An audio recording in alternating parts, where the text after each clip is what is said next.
Alors, j'écoute actuellement des cassettes audio enregistrées dans les années 90, avant que je ne me lance à partir des années 1988, pardon, dans les enregistrements vidéo. Dans cette période-là, qui va de 1989 à 1987, en 87, nous avons eu une très bonne couverture audio de notre colloque sur la Lune au clair, grâce à la société Procovi. Eh bien, à cette époque-là, je tenais des propos que je ne tiendrai pas aujourd'hui, 30 ans plus tard, les choses comme elles sont.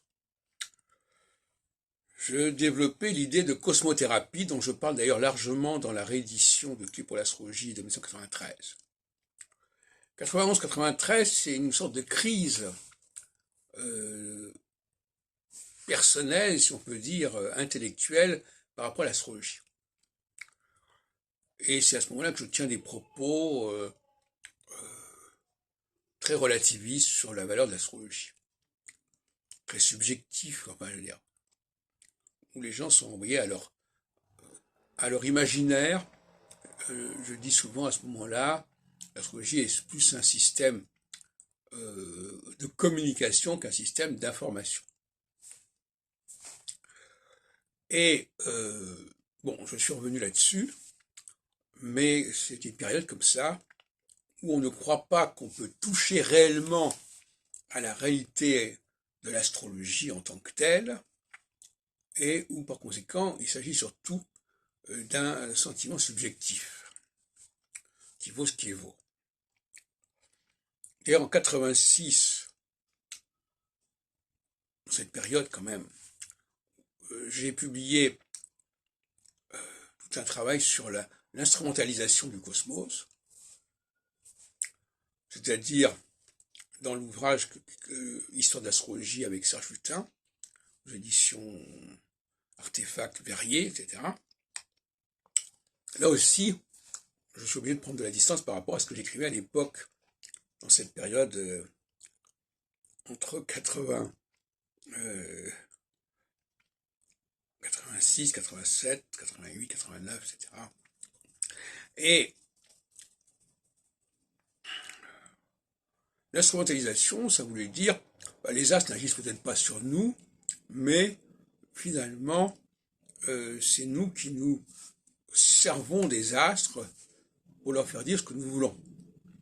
En tout cas, pour nous utilisons comme repère et nous déterminons nous-mêmes en quelque sorte ce que sont les astres. C'est-à-dire que les astres n'ont pas de vérité en eux-mêmes, c'est le récepteur qui est déterminant. Alors il y a quelque chose dans ce domaine-là que j'accepterais assez même encore aujourd'hui, mais pas en tout cas dans le domaine de l'astrologie. Par contre, j'aimerais quand même préciser que j'ai repensé la notion d'instrumentalisation. Non pas que les hommes soient capables de s'autodéterminer en décidant quels sont les repères célestes qui vont être déterminants, mais je pense plutôt, puisque maintenant je suis plutôt dans la théologie, dans la surnature, je pense plutôt que ce sont les dieux qui ont instrumentalisé le cosmos. Ils l'ont instrumentalisé, mais aussi ils l'ont reformaté, donc c'était un peu compliqué. Je viens de regarder un film de Pasolini sur Médée. Et il y a des choses très intéressantes dans cet ouvrage, dans ce film de Médée, à propos de la théologie, justement.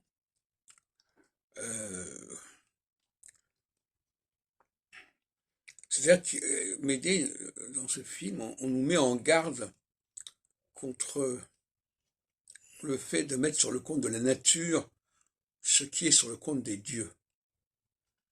Et effectivement, quelque part, c'est le blasphème par excellence que d'attribuer à la nature ce qui relève des dieux. Parce que les dieux, c'est ce que j'appelle la surnature.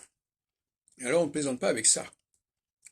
Et je pense d'ailleurs que dans la Bible, il y a des avertissements à ce sujet.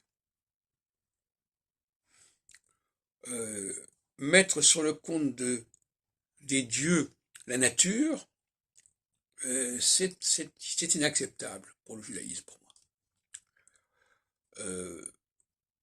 Il y a une chose qui est de l'ordre de la nature, et une chose qui est de l'ordre de Dieu. Alors c'est un peu l'Ecclésiaste au niveau spatial.